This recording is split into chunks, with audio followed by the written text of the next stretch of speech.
Bonjour, bonjour, cher auditoire d'Entre deux eaux. C'est Catherine qui est avec vous aujourd'hui pour vous présenter l'entrevue intégrale qu'on a faite avec Oumou Guiraud. Oumou Guiraud, c'est une femme formidable. Elle a tous les talents. C'est notamment une poète. Elle est super impliquée sur son compte Instagram, sur son blog et son podcast Parole de femme. Vous pouvez la trouver sur Instagram avec le handle by Oumou. Donc, Byhoumou.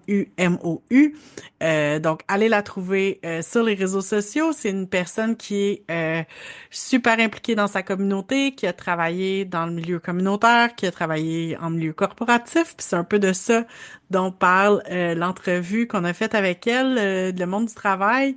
Euh, on parle là, des difficultés de travailler dans le communautaire. On parle des comment c'est peut-être différent dans le milieu corporatif, même s'il y a rien de parfait. On a parlé beaucoup aussi des fameux de l'approche EDI, diversité, équité et inclusion. On a beaucoup de critiques. On vous avertit en même temps que on va parler évidemment de racisme dans cet épisode-là, de racisme systémique, de microagressions vécues en milieu de travail. Donc, soyez-en avertis.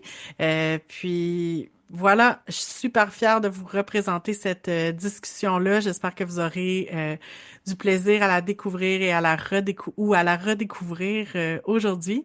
Et voilà, sur ce, voici place à Oumou Guiraud.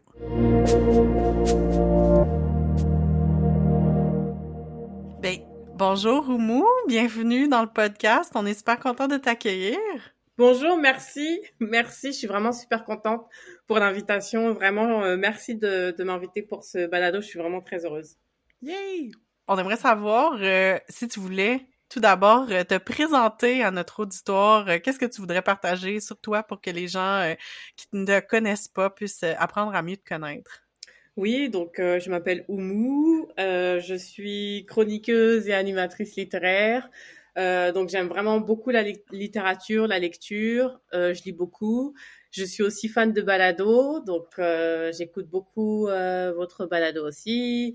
Je suis réalisatrice de balado, donc j'ai un balado qui s'appelle Parole de femme et je fais aussi d'autres balados pour différents organismes. Et j'aime beaucoup aussi jouer, donc voilà, c'est ça, pour me présenter un peu. Je suis aussi militante engagée à la Ville de Québec pour plusieurs organismes, donc c'est un peu ça ce que je fais, et je travaille à temps plein. Mhm. On voit déjà que tu es une personne super engagée qui fait plein d'affaires différentes. Puis aujourd'hui, on t'a invité pour parler de travail, justement. C'est ça, on s'est connus un peu dans le contexte du travail en milieu communautaire.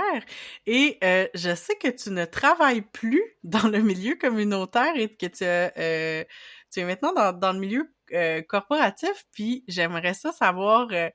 est-ce que tu aurais envie de nous parler un peu de cette transition-là? Qu'est-ce qui a fait que t'as quitté le communautaire pour aller travailler en entreprise? Oui, donc moi j'ai travaillé pratiquement toute ma carrière dans le communautaire, donc j'ai travaillé plus de 15 ans dans le communautaire et jamais dans ma vie j'avais pensé que j'allais travailler autre part que dans le communautaire. Et en fait, il y a plusieurs facteurs qui ont fait que j'ai changé. Déjà, il y a eu la pandémie. Donc pendant Mhm. la pandémie, mentalement, j'ai beaucoup été affectée du fait de mon statut parce que je suis une femme immigrante, j'ai pas de famille au Canada. Donc ça m'a beaucoup affecté la pandémie, le fait de ne pas pouvoir voyager librement, etc. Mhm. Et un autre facteur aussi qui m'a beaucoup affecté, c'est le facteur pécunier. Donc on parlait d'inflation, il y avait l'inflation, mais il y avait aussi le salaire qu'on a dans le communautaire qui commençait à être très serré. Et puis la troisième chose, c'était aussi que le dernier emploi que j'ai eu quand je travaillais dans le communautaire, c'était oui, on ne sait pas comment est-ce qu'on va faire pour vous payer parce que on sait que dans la plupart des organismes communautaires, on travaille avec des subventions qui se terminent au 31 mars à la fin de l'année financière. Donc des fois, on n'a pas de visualisation de ce qui va se passer après. Donc moi, on m'avait dit qu'on savait pas trop comment est-ce qu'on allait faire pour me payer. Donc j'ai eu un stress par rapport à ça. Et puis, en même temps, tout ça, c'est arrivé en même temps. J'ai eu aussi un problème de voiture. Donc, on sait que la voiture, ça coûte cher. Et puis, moi, à Québec, je trouve que pour se déplacer, c'est beaucoup plus facile d'avoir une voiture. Et j'habite pas au centre-ville, là. J'habite un peu en périphérie, comme on dit, avec un enfant, qui est jeune. Donc, tous ces facteurs-là ont fait que je me suis dit, je ne pouvais plus continuer à travailler dans le communautaire parce que j'étais fatiguée mentalement et parce que financièrement, j'arrivais pas à m'en sortir. Et la dernière chose aussi, c'est qu'on m'a proposé un logement social. Donc, si on te propose un logement social, ça veut dire que tes revenus sont quand même assez faibles. Donc, tout Ouais. ça, ça m'a fait un déclic pour que je change ma situation. Et pour moi, la seule façon de changer ma situation, c'était de travailler en entreprise parce que les salaires sont plus élevés en entreprise. J'ai essayé de trouver aussi des emplois mieux rémunérés dans le communautaire, mais ça reste quand même assez rare. Ou quand Ouais. les emplois sont bien rémunérés, ils demandent beaucoup d'investissement mental. Donc, Ouais. Non, c'est sûr, je reconnais effectivement là, les mesures. Tu sais, je pense qu'on entend de plus en plus parler de gens qui, c'est ça, tu sais, qui travaillent dans le communautaire, qui offrent du soutien souvent à des personnes qui sont super précarisées, puis comme tu te rends compte que les employés sont précarisés eux-mêmes, là, il y a quelque chose qui, tu sais, il y a quelque chose systémique là, qui fonctionne pas. C'est assez impressionnant. Euh, tu mentionnais que, tu sais, entre autres, tu sais, avec toute avec tout ce contexte-là de pandémie, avec l'incertitude au travail et tout, des conditions de travail qui te permettent pas de subvenir à tes besoins, finalement, ça a affecté ta santé mentale. Est-ce que tu as vu une amélioration dans ta santé mentale en changeant d'emploi, en te retrouvant en entreprise? oui, en fait, je dis toujours en fait, mais c'est pas grave. En fait, je me suis rendu compte que mentalement, j'allais beaucoup mieux parce que financièrement, il y a l'aspect pécunier là, j'insiste dessus. Pour moi, c'était vraiment important, même si oui, au début, toute ma carrière, j'ai travaillé avec le cœur, même encore aujourd'hui. Mhm. C'était plus pour moi, voilà, qu'est-ce que je veux faire, qu'est-ce que j'aime faire, c'est ce que j'ai fait. Mais mentalement, je commençais à être très, très, très fatiguée. Je travaillais pas beaucoup Ouais. d'heures par semaine, je travaillais pas à temps plein. Et je rentrais chez moi, j'étais épuisée, je ne pouvais plus rien faire. C'est-à-dire que moi, j'aime beaucoup lire, là, je l'ai dit Mhm. tantôt. J'arrivais plus à lire, faire des activités extérieures, ça me disait rien. C'était comme si j'étais un zombie. Tu sais, je vais au travail, je rentre chez moi, je suis tellement épuisée que je n'arrive à rien faire. Depuis que j'ai travaillé en entreprise, j'ai moins cette charge mentale parce que, oui, je travaille pas juste avec du chiffre, etc., mais j'ai pas de pression le soir quand je ferme mon ordinateur, je ne pense plus à rien. Mhm. Quand je travaillais dans Mhm. le communautaire, je fermais mon ordinateur, j'avais toujours des pensées de ce qui se passait au travail, de situations que je voyais et j'arrivais pas à me détacher. Peut-être que c'est juste moi, mais après 15 ans, là, on voit toujours des situations et j'ai l'impression c'est de pire, je vais pas dire c'est de pire en pire, mais j'ai l'impression que les situations de certaines personnes sont pour moi, c'est de plus en plus difficile d'accepter ce genre de situation avec le temps. Ouais. Mhm. Ouais. Parce que je sais pas si c'est parce que c'est ma sensibilité ou autre, mais c'était de plus en plus difficile d'accepter de voir ça au quotidien. Ouais, mais des fois, il y a comme aussi un sentiment d'urgence là, qui vient dans le travail ou comme dans le communautaire que j'ai senti, puis euh, qui est pas nécessairement là dans d'autres types d'emplois, parce que moi aussi, j'ai eu des périodes d'autres emplois qui, tu sais, justement, là, quand je travaille, puis quand je ferme mon ordinateur, je pense à autre chose, puis ça va, là, mais comme, c'est vrai que dans le communautaire, des fois, il y a comme, t'es tellement dans le sentiment d'urgence, puis de rush, puis de comme, OK, il faut faire ça, il faut... euh, il y a des choses comme tout a l'air grave aussi là, puis des fois c'est grave, sauf que c'est ça, ça occupe les pensées, puis c'est sûr que c'est vraiment pas facile. Mais je pense que c'est la différence pour moi entre. Puis tu sais, c'est sûr que ça se vit peut-être plus dans le communautaire, mais c'est la différence entre, tu sais, quand tu travailles sur des choses qui te tiennent à cœur. Puis ça, Mhm. je pense que ça se vit plus dans le milieu communautaire, mais je pense que ça se vit en entreprise. Puis tu sais, moi, je suis entrepreneur, puis je le vis aussi d'une certaine manière. Quand euh, ton travail n'est pas que alimentaire, des fois, c'est plus difficile de mettre ses limites. Tandis que quand le travail est peut-être un petit peu moins près de notre cœur, c'est bien plus facile à la fin de la journée de dire, bon, ma journée est finie, je fais mon ordi, bye, je pense plus, je pense juste lundi, tu sais. Ouais. Exact. Ouais. exact. Vraiment, c'est exactement ce que tu viens de résumer, Marie. C'est émotionnel et j'allais dire sensationnel, mais émotionnel et, sentimental. Ouais, Mhm, tellement, là. mhm. Puis, je me demandais aussi, parce que on parlait cette semaine en pré-entrevue, puis tu nous parlais aussi de la manière dont le fait d'être célibataire informe aussi les choix de carrière, que si tu Et- avais été en couple, peut-être que tu aurais fait des choix différents. Veux-tu nous parler un ouais, petit peu de la manière dont ton célibat a dû guider les choix de carrière que tu as fait? exact. En fait, moi, quand j'étais en couple, bah, je travaillais à mi-temps, ça posait aucun problème. Parce que comme on Mm. était deux, bah, on pouvait tout faire. Moi, j'étais même super contente de travailler à mi-temps parce que bah, je pouvais faire toutes mes autres activités à côté. Et financièrement, on n'avait pas de problème. Quand je suis tombée, je sais pas si c'est le bon terme là, mais quand je suis devenue célibataire, bah là, ça a remis en question toute la façon de travailler parce que être au Québec et partout dans le monde, généralement, quand on est célibataire, c'est super difficile de s'en sortir financièrement si on a un petit salaire. Et dans Mm. le communautaire, généralement, on a un petit salaire. Donc, comment est-ce qu'on peut faire pour vivre avec un petit salaire dans le communautaire en étant célibataire? Soit on travaille, soit on a deux boulots. Moi, j'ai vu plein de personnes dans le communautaire qui avaient deux emplois. Ou Mm. ben, soit on gagne super bien, mais moi, je connais pas d'emploi encore dans le communautaire où on gagne super bien. Donc, pour moi, le célibat, là, ça a vraiment joué sur ma conception de carrière aussi parce que je ne pouvais plus travailler à mi-temps.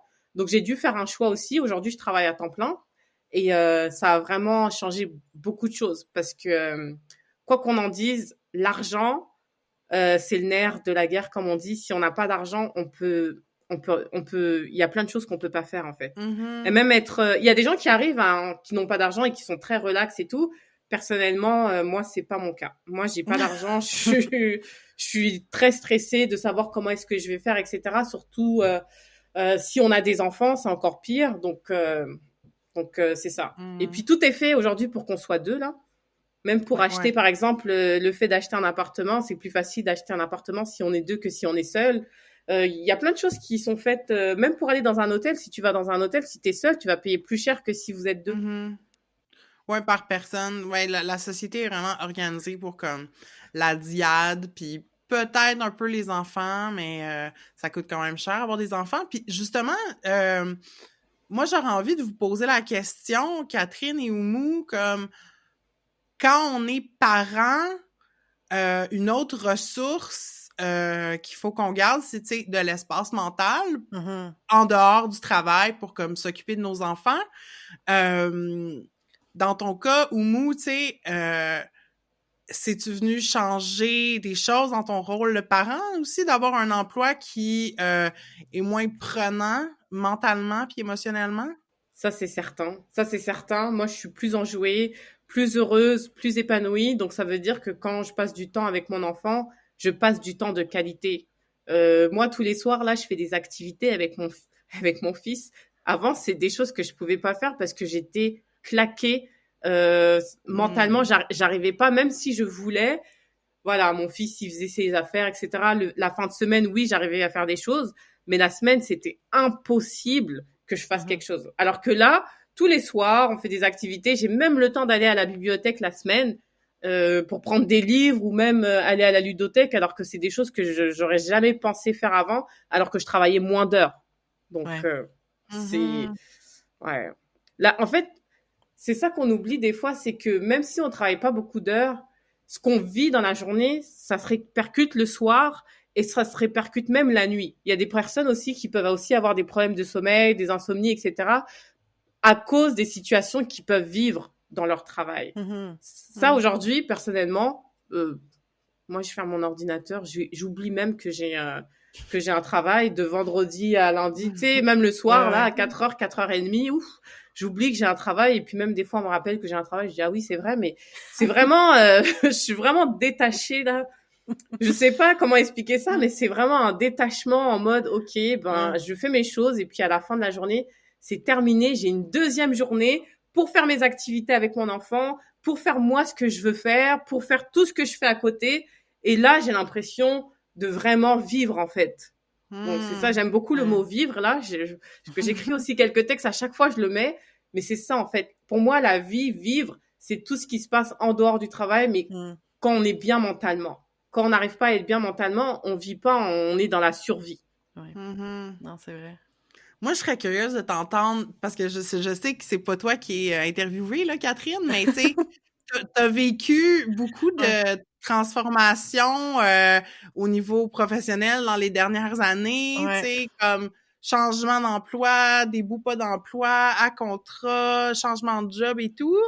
Comme, ça a été quoi les impacts dans ton rôle de parent? Ben, honnêtement, moi, je dirais que le devenir parent, ça a complètement transformé mon rapport. Mais pas complètement, c'est pas vrai. Mais ça a beaucoup transformé mon rapport au travail dans le sens où, avant d'avoir un enfant, tu sais, j'étais du genre à comme, tu sais, travailler super tard, être tout le temps disponible, puis c'est ça, travailler beaucoup, énormément. Puis avec un enfant, c'est que d'une part, t'as comme moins d'énergie, puis deux, c'est comme t'as des obligations. Fait que tu sais, comme pendant l'année après que je suis retournée de mon congé de maternité, ben c'était moi qui allais chercher mon enfant à la garderie et fallait que j'y aille avant 5 heures. Fait que c'est sûr que comme il est pas question que je travaille. Ah, ce soir, je suis sur un flow, je vais travailler jusqu'à 6 heures, 6h30, il y a pas de problème, ou je suis sur un rush, je vais faire des choses. Ben là, c'est comme ben non, faut que je me présente à la garderie avant 5 heures. Fait que déjà en partant, ça met comme une limite obligée. Puis je pense que j'ai quand même apprécié ça, d'avoir cet aspect-là de dire, tu sais, d'avoir une très bonne excuse pour m'en aller, là, puis pour pas être disponible après une certaine heure. Tu sais, je partais à 4h30, je pense. Mais d'un autre côté, ça t'amène un autre stress parce que, ben, des fois, ça m'arrivait de, OK, moi, ce matin, je suis super lente, fait que je vais rentrer plus tard au travail, puis je vais rester plus tard, c'est pas grave, tu sais, je vais juste décaler ma journée, j'ai pas d'engagement, tout va bien. Mais là, quand tu sais que t'es obligé de partir à 4h30, ben là, ça marche plus, tu peux plus faire ça, fait qu'il faut que tu te dépêches le matin, dépêches avec l'enfant, dépêches au travail, puis là, t'arrives, t'es vraiment pas dans le mood, tu sais. Ça, je trouvais ça difficile. Puis l'autre chose, c'est que avant, je prenais jamais ça, des congés de maladie, comme jamais. J'avais jamais pris ça de ma vie. Puis là, soudainement, quand t'as un enfant, oh que oui, pis c'est rarement parce que toi, t'es malade que tu prends des congés de maladie, mais là, ton enfant est malade, il va pas à la garderie est fermée, il y a une tempête, tu sais, toutes les raisons sont bonnes pour prendre des congés, fait que... Mais en même temps, c'est que ton travail s'accumule, là. C'est pas agréable, là, de prendre une journée de congé. C'est ça. Fait que ça a changé mon rapport au travail, puis ça amène comme... J'ai une chose plus importante dans ma vie que le travail maintenant, fait que c'est sûr qu'il y a ça, mais d'autre côté, j'aime ça travailler, puis je veux continuer à travailler, fait que c'est ça. Oumou, je sais pas, je te voyais un peu hocher de la tête sur l'appel pendant que Catherine parlait, mais cette flexibilité-là qui est peut-être nécessaire quand on travaille puis on est parent, est-ce que t'as plus de flexibilité en entreprise ou moins que quand t'étais dans le communautaire? Non, c'est définitivement moins. Dans le communautaire, c'est... En fait, pour moi, je le prenais, OK, on vous paye pas beaucoup, mais vous avez quand même la conciliation travail, famille, etc. Dans les entreprises, on dit aussi, oui, conciliation travail-famille, mais il y a quand même des heures où tu dois être là. Et puis, on s'attend aussi à ce que, l'entreprise, son objectif, c'est de faire de l'argent, là. Donc, il y a un certain rendement que tu dois quand même performer, en fait. Donc, tu peux pas dire... oui, bah là, je vais pas venir, tu sais, parce que les heures supplémentaires ne sont pas autorisées. Donc, si tu peux pas faire d'heures supplémentaires, si tu t'absentes, comment est-ce que tu fais pour rattraper ton temps? Ok, oui, déjà, moi, je suis contente, je suis en télétravail et j'ai des horaires variables, mais j'ai quand même une présence à assurer, alors que dans le communautaire, si j'avais quelque chose en plein milieu de la journée, c'était beaucoup plus facile de s'arranger entre nous en disant, bah voilà, moi, je vais être absente jeudi après-midi, mais vendredi, je vais faire plus d'heures. Que là, dans mon entreprise, si je dis, bah non, je peux pas, jeudi après-midi, j'ai un événement et puis je vais rattraper ça vendredi, tu sais, on va me dire, oui, mais là, c'est pas du tout la même vibe au niveau des absences. Après, au niveau de maladie, c'est vrai que là où je travaille, on a un congé maladie illimité. Dans le communautaire, j'avais 10 jours après la première année, mais dans le communautaire, on m'encourageait à prendre toutes mes journées maladie par an. Alors que là, je sais pas si c'est le fait qu'on est en télétravail ou quoi, mais il y a des gens qui sont malades, ils continuent à travailler. Aujourd'hui, il y a quelqu'un avec qui j'avais rendez-vous, qui est malade, hein, qui m'a envoyé un message pour me dire salut, je suis malade. Je traite juste des urgences aujourd'hui, donc je vais devoir annuler notre rencontre. Moi, quand je suis malade, moi, je prends une journée, en fait. Mais il y a des gens, tu sais, il faut que tu montres que tu es là, que tu es performant, même si tu es malade. Et ça, là, c'est quelque chose que je vois beaucoup dans l'entreprise. Les gens, ils sont malades, mais tu sais, ils sont là devant leur ordinateur. Je suis malade, mais je travaille quand même, tu vois. Mais j'ai comme l'impression que ça vient aussi avec le télétravail en même temps, parce qu'il y a comme cet aspect-là de, tu sais, pour certaines personnes, il y avait juste accès à leur courriel de travail, par exemple, sur leur ordinateur de bureau qui était fixe, qui restait au bureau. Fait que, tu sais, c'est sûr que si t'es malade, tu restes à la maison, ben t'as pas accès, mais tandis que là, ben, on a tous accès de la maison à nos courriels, à nos affaires, fait qu'on peut traiter les urgences même si on est malade, alors qu'on devrait pas, là. Exact. Moi, je pense sincèrement qu'il y a beaucoup d'entreprises qui continuent à mettre en place le télétravail parce que les gens, quoi qu'on puisse, veut pas, quoi qu'on puisse dire, les gens travaillent plus. Les gens travaillent plus en télétravail parce que à chaque minute, tu peux regarder tes courriels, tu peux finir un peu plus tard, t'as pas de temps de trajet, t'es tout le temps connecté. Avant, comme tu disais, on n'avait pas tu sais, t'étais au travail, il fallait que tu sois au travail pour consulter tes affaires. Là, tu peux tout le temps les consulter. Moi, il y a des personnes qui envoient des fois des messages à 5 heures du matin. Il y en a d'autres qui envoient à 21 heures du soir. Il y en a d'autres qui envoient le dimanche. On a même reçu un papier qui nous dit attention, vous pouvez prendre des pauses, c'est important de se déconnecter parce qu'il y en a qui se déconnectent pas parce que c'est facile de continuer à travailler. Hey, mais j'aimerais ça ajouter quelque chose par rapport à ça parce que moi, présentement, mon employeur, il est basé en Ontario, donc doit suivre les réglementations de l'Ontario. Puis en Ontario, c'est maintenant, il y a une loi, je sais pas tous les détails sur la loi, mais c'est un truc justement sur les heures connectées, ce qui fait qu'on est, ben, je sais pas si on est obligé, mais en tout cas, comme dans mon organisation, il faut que dans notre signature courriel, on mette nos heures régulières de bureau.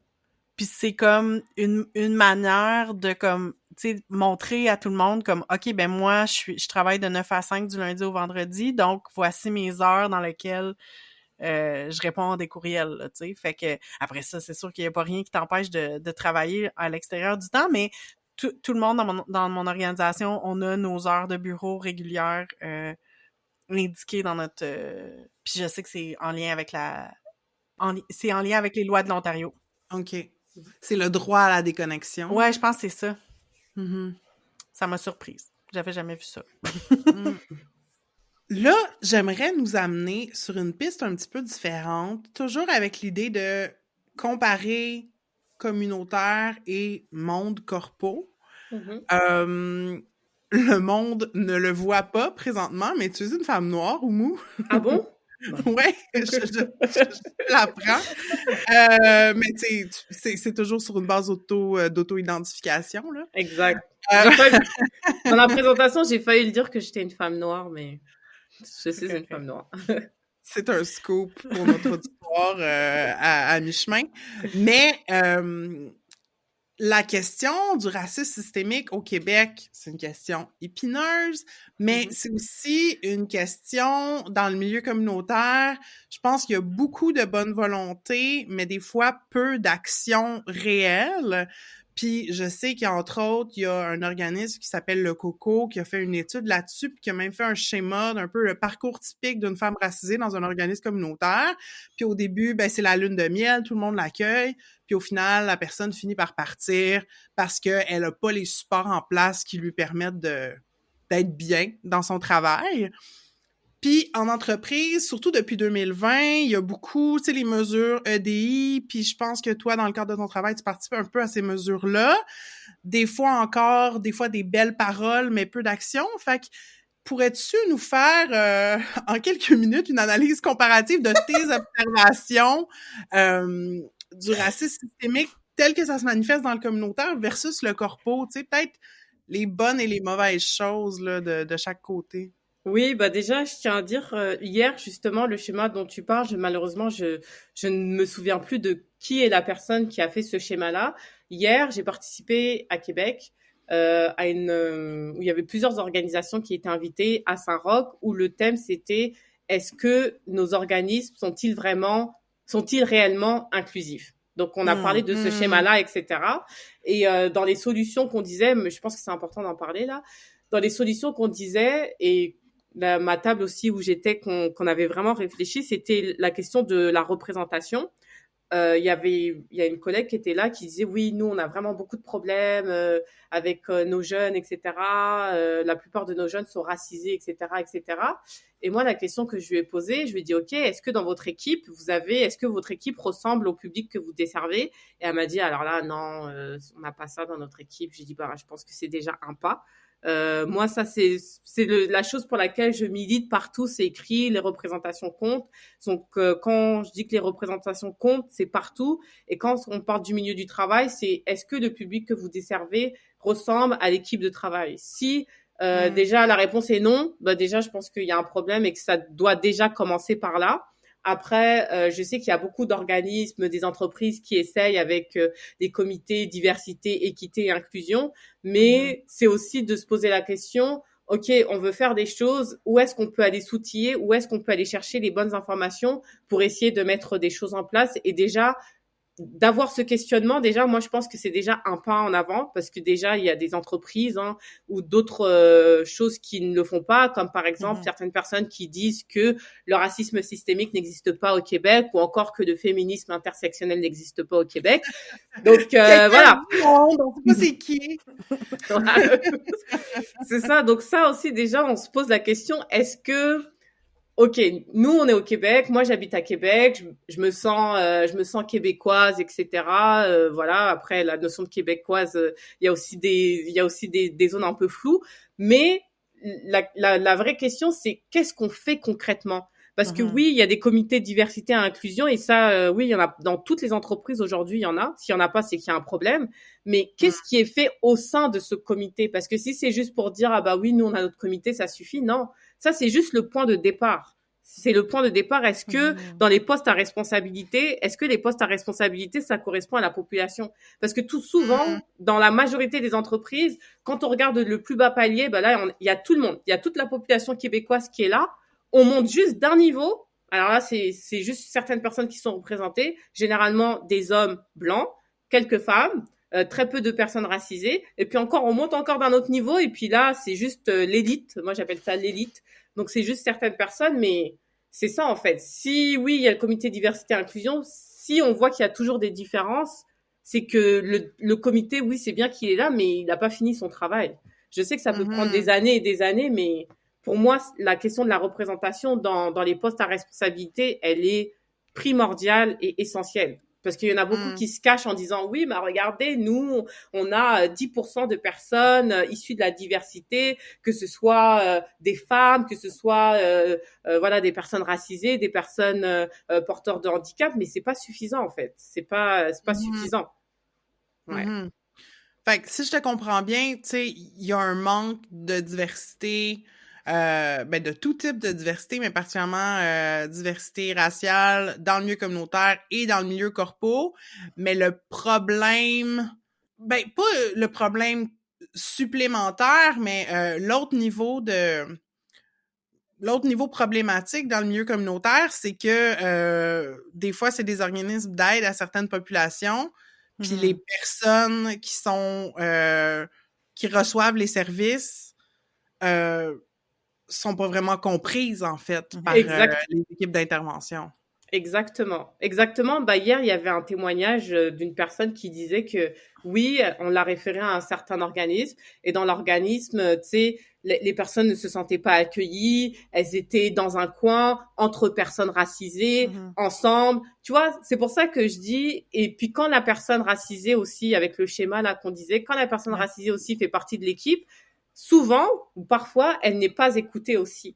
Donc, tu vois, il y a plusieurs sphères. Il y a la sphère avec le public, il y a la sphère à l'intérieur de l'organisme, il y a la sphère de la représentation pour un poste de direction. Moi, je vais parler de mon amie qui s'appelle Marielle, qui a créé son organisme, le service de périnatalité pour les femmes immigrantes.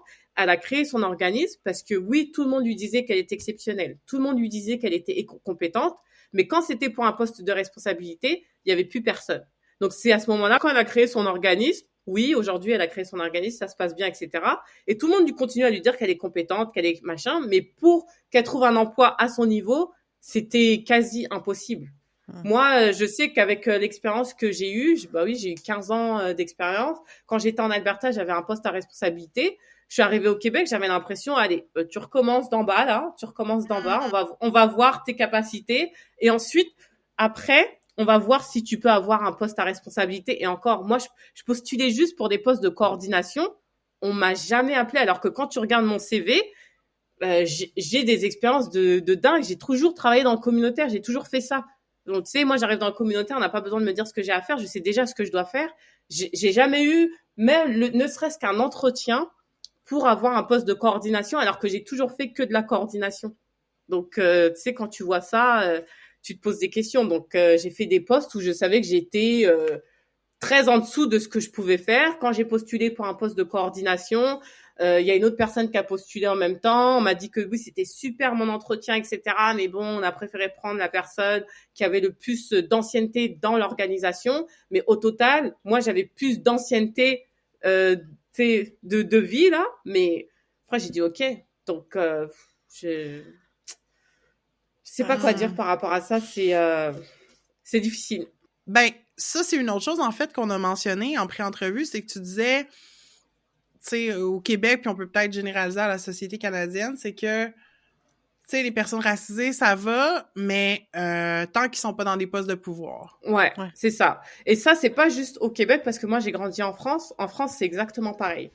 Mais comme on est au Québec, on va parler du Québec. Donc, c'est exactement pareil. C'est oui, quand c'est pour la population, quand c'est des postes qui n'ont pas besoin de responsabilité, ou si même ce sont des postes, par exemple, qui sont un peu plus difficiles, préposés aux bénéficiaires, caissières, tous les postes comme ça qui sont un peu plus difficiles. Alors là, il y a vraiment, mais vraiment pas de problème. Mais dès qu'on passe de direction, responsabilité ou quoi, ben pour atteindre ce poste-là, déjà mentalement, c'est très compliqué parce que il y a toujours des personnes qui vont essayer de nous mettre des bâtons dans les roues en se disant bah non, on n'a pas notre place ici, on n'a pas un prénom québécois, pourquoi c'est une femme noire, une personne noire qui va me diriger moi, etc. Parce que quoi qu'on puisse en dire, ça existe toujours. Donc on est toujours obligé de prouver qu'on est 40 000 fois plus compétente, qu'on est compétente, mais encore plus que voilà, on doit montrer, je sais pas comment expliquer. On doit montrer, on doit travailler comme des fous, comme des folles, pour dire regardez, je mérite cette place. Si c'était une autre personne, si c'était un homme blanc, bah pas de problème. Mais quand t'es une femme racisée ou quand t'es une personne racisée, tout doit être parfait. Parce qu'à la moindre erreur, tu sais que tu vas être attaqué pour la petite erreur que t'as faite. Ouais. Et ça, c'est une pression supplémentaire au travail. Ben, c'est certain. Puis, tu sais, je t'écoute, puis je regardais en même temps là, le fameux schéma dont on parle, puis évidemment qu'on va le mettre en lien là, dans les notes de l'épisode, mais comme, tu sais, c'est ça, il y a comme, après l'embauche, qu'on qualifie un peu de tokeniste, il y a comme l'aspect que la personne racisée va vivre des micro-agressions récurrentes, puis après ça, il y a comme un déni du racisme de l'organisation, parce que justement, la femme racisée va comme souvent essayer de dénoncer des situations injustes qu'elle vit, puis là, il va avoir comme, en tout cas, je cite le schéma, mais tu sais, l'organisme va nier ou blâmer la personne, puis ça fait que un peu tu sais, on considère que la personne est comme fauteuse de troubles, tu sais, alors que c'est pas, comme je veux dire, elle fait juste nommer une réalité, puis ça amène tout l'aspect que tu as dit, tu sais, la pression d'être parfaite, de pas vouloir déranger, tout ça, tu sais, c'est sûr que tu sais, je sais très bien que t'étais consciente de ça, puis que la plupart des femmes racisées sont très conscientes là, de ça, évidemment, mais je trouve ça hallucinant qu'en 2023, tu sais, souvent, ces mêmes personnes-là dans les organismes vont comprendre si on parlait de sexisme.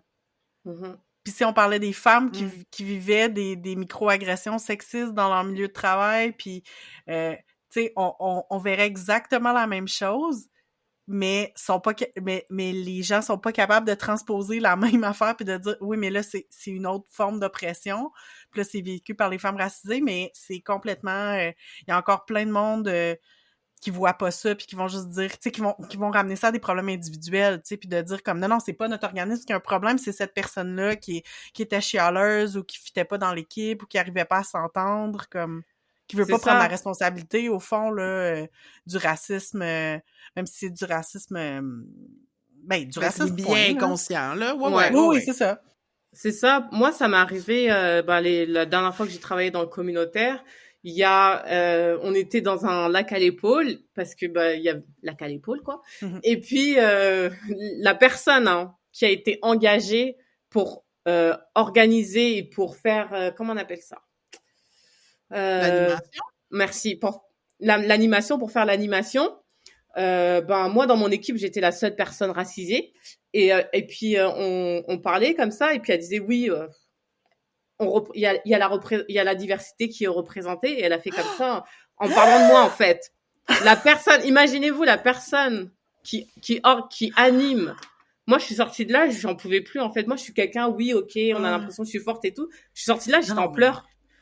J'étais en pleurs. Une autre fois, c'était aussi planification stratégique, etc. On devait parler des situations sur lesquelles on se révoltait, etc. Et puis moi, je disais juste, en tant que femme noire, des fois, j'ai l'impression que ce que je dis, c'est pas entendu. Et puis il y a une autre personne, une femme blanche, qui me dit, oui, mais non, mais tu vois, tu sais, des fois, si on se trompe sur ton prénom, c'est pas grave, en fait. Tu vois, c'est parce que on n'a pas l'habitude. Tu sais, je sais plus ce qu'elle a dit, mais c'était en gros, elle remettait en question ce que moi, j'étais en train de vivre. Donc, heureusement, là, l'animatrice, elle l'a remis en place direct en disant, non, c'est ça, en fait, aussi, le fait d'être une femme racisée, on ne doit pas remettre en question, si une personne nous dit quelque chose, de ne pas en remettre en question ce qu'elle dit. Et là, tu te dis, cette personne qui fait cette intervention-là, c'est une intervenante qui travaille avec un public qui vient de partout. Donc, comment est-ce qu'elle intervient quand elle est avec un public qui vient de partout? C'est ça la question qu'il faut se poser, parce qu'on met toujours des missions, des visions, des valeurs, etc. Oui, mais cette mission, cette vision, tout ça, elle doit être partagée avec les personnes qui travaillent avec toi, mais aussi avec le public. Ça doit pas être juste beau sur le papier. Il y a aussi des choses qui doivent être mises en place pour qu'on soit respecté, parce que les organisations communautaires, oui, on est là pour aider les gens, oui, on est à but non lucratif. Oui, mais si tu es là à but non lucratif, qu'est-ce que tu fais en fait pour aider les gens? Qui sont, moi j'aime pas dire je suis issue de la diversité là, mais qu'est-ce que tu fais pour aider les personnes racisées, en fait? Donc c'est ça, il y en a plein, ils sont là, oui, nous on aide les gens, on fait ceci, on fait cela, mais concrètement c'est eux qui vont te dire des petites phrases ou des micro-agressions que tu vas recevoir. Moi, c'est ça qui me fait le plus mal, c'est dans les organismes communautaires, ça devrait pas exister, ces micro-agressions. Ouais. Dans les entreprises, tu sais, entreprises, corpo, ok, peut-être, tu vois. Mais dans les organismes communautaires, comment ça, il y a des micro-agressions dans les organismes communautaires? Pour moi, ça va pas ensemble. Mais parce que ma théorie, moi, c'est que quand on se pense de gauche, des fois, on pense que c'est suffisant, en fait, puis qu'on n'a plus jamais besoin de se remettre en question, puis comme, moi, j'ai des politiques de redistribution économique et tout, puis je suis comme vaguement antisexiste, puis ça va, quoi, tu sais, le travail est fait, tu sais, alors que c'est comme en tout cas, pour moi, c'est un désapprentissage constant, là. Je pense pas que je vais avoir fini un jour, là, sans se flageller, mais c'est juste comme d'être ouvert à ouvrir son esprit. Ouais. Non, c'est clair. En tout cas, mais on arrive vers la fin de l'entrevue, mais j'aurais comme une avant-dernière question. Puis c'est, tu sais, on a senti ta passion dans tes réponses déjà. Puis tu sais, je pense que t'as comme tu sais, t'es militante, t'es concernée par le monde autour de toi. Puis t'as un petit côté cynique par rapport à, tu sais, qu'est-ce qui peut... par rapport au monde des entreprises, on va dire ça comme ça, tu sais, pour le meilleur et pour le pire. Parler politique au travail, comment tu te sens par rapport à ça? Parce que moi, je sais que la raison pour laquelle j'ai pas vraiment travaillé dans le corpo, c'est que je m'y sentais pas à ma place, entre autres parce que j'avais pas l'impression que je pouvais être entièrement moi-même. Puis en tout cas, moi, j'en souffrais beaucoup de ça. Je sais pas si tu as cette impression-là depuis que tu es en entreprise de devoir un peu te contorsionner ou te taire sur certaines choses pour préserver un peu la paix sociale dans ton département. J'aime beaucoup ta question. Moi, je suis très passionnée. Donc moi, il y a une chose que j'ai décidé de faire, c'est de pas me cacher. Donc déjà, il y a dans le monde corpo, entreprise, tout le monde utilise LinkedIn. Ok, moi aussi j'utilise LinkedIn. Mais dans mon LinkedIn, il n'y a pas marqué que je travaille pour l'entreprise et je continue à mettre les choses qui m'intéressent, à liker les posts qui m'intéressent, les trucs sur lesquels je suis engagée, les trucs que je fais. Et c'est ça, en fait, c'est comme ça ma rébellion là, tu sais, quand je suis arrivée dans l'entreprise, on m'a dit oui, bah maintenant tu pourras changer ton LinkedIn parce que tu sais quand tu changes de travail, il y a une phrase qui dit j'ai le plaisir de vous annoncer que j'occupe le poste de nanana. Tout le monde attendait que je fasse ça. Ça fait 1 an et quelques maintenant, j'ai toujours pas fait cette phrase et je la ferai pas. Parce que pour moi, c'est pas ça. Oui, c'est ma vie, mais moi, ce qui m'intéresse, c'est de continuer à pouvoir militer. Et je veux pas qu'il y ait un décalage entre, oui, le monde corpo, tu sais, et ce que je fais. Moi, je sais qu'il y a plein de gestionnaires, il y a plein de gens qui sont partis voir mon profil. Et dedans, il y a juste marqué que j'ai travaillé pour des organismes communautaires, mais il n'y a pas marqué que j'ai travaillé pour une entreprise et ça me va très bien. Et c'est comme ça que je vais continuer à faire. Et puis, les gens savent. Tu sais, tout le monde sait maintenant que je suis très impliquée dans les choses, dans les machins, etc.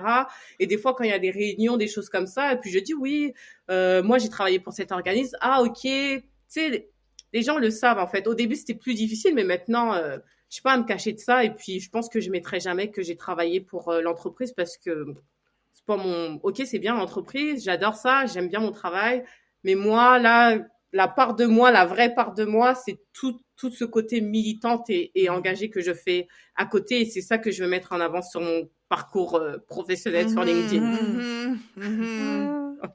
C'est intéressant. Mais ça amène vraiment bien la dernière question qu'on voulait te poser parce que, en conclusion, on avait envie de t'inviter à rêver puis de dire si on oubliait complètement là, les enjeux financiers, les obstacles systémiques, quel genre de carrière voudrais-tu mener? Ce serait quoi ton occupation idéale?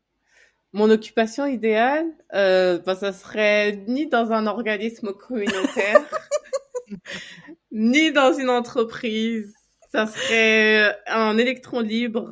Ma carrière idéale, ça serait un électron libre vraiment, d'être à mon compte à 100%, de pouvoir m'impliquer comme je veux dans les organismes communautaires qui ne vont pas et de pouvoir recevoir un salaire décent pour que je puisse vivre correctement en choisissant quand est-ce que je me lève, quand est-ce que je m'endors, quand est-ce que je travaille, quand est-ce que je travaille pas, dans quel pays je travaille, de vraiment d'avoir cette liberté. À chaque fois que je dis liberté, les gens disent oui, mais ça veut dire quoi liberté? Je sais pas, mais c'est juste de pouvoir faire ce que j'ai envie de faire quand j'ai envie de faire sans que quelqu'un me dise bah non Oumou, il faut que tu commences à 8 heures aujourd'hui ou bah non Oumou, bah tu sais là il est 4 heures, il faut que tu nous rendes le document. Non, juste avoir cette aucun stress là, mais juste avoir de quoi vivre. Je sais que ça existe. On va me dire oui, mais t'as qu'à faire ci, t'as qu'à faire ça. Oui, bah donnez-moi les pistes hein, parce que moi je l'ai dit il y a pas très longtemps sur Instagram. Là c'était le mois de février, c'est le mois de l'histoire des Noirs, c'était super. Moi si j'avais ce mois-là tout le reste de l'année, je serais à mon compte. Je le dis, je serais à mon compte. Je n'aurais pas besoin de travailler, mais c'est juste un mois dans l'année. De mars à janvier, il y a rien. Là, j'ai 2 prestations pour le 8 mars parce que c'est le 8 mars. Mais après, voilà, hein, tout le monde oublie, tout le monde continue dans son quotidien, donc voilà. Fait que dans un monde idéal, tu vivrais de conférences, de panels et d'eau fraîche. Exact. Exact. Et de poésie. Oh wow! Ouais. Génial. Ben, merci énormément, Oumou, d'avoir été avec nous aujourd'hui. C'était vraiment le fun. Merci de t'être livré puis de nous avoir raconté les hauts et les bas de ta carrière au Québec. Et en terminant, qu'est-ce que tu voudrais plugger? Si les gens en veulent plus sur toi, qu'est-ce qu'ils font? Première chose, Instagram. TikTok, je suis pas trop dessus. J'y vais jamais. Je sais pas pourquoi, mais je sais que c'est là où il faut être. Mais bientôt, je serai sur TikTok. Mais Instagram by Oumou, BYHEUMOU. Je raconte toute ma vie sur Instagram. Je parle de la météo, je parle de mon immigration, je parle de tout ce que je fais. Donc Instagram, c'est le lieu où il faut me suivre. Et puis après, sur Instagram, on trouve tous tout ce que je fais, mais Instagram. Super! Merci d'avoir été avec nous! Merci! Merci pour l'invitation!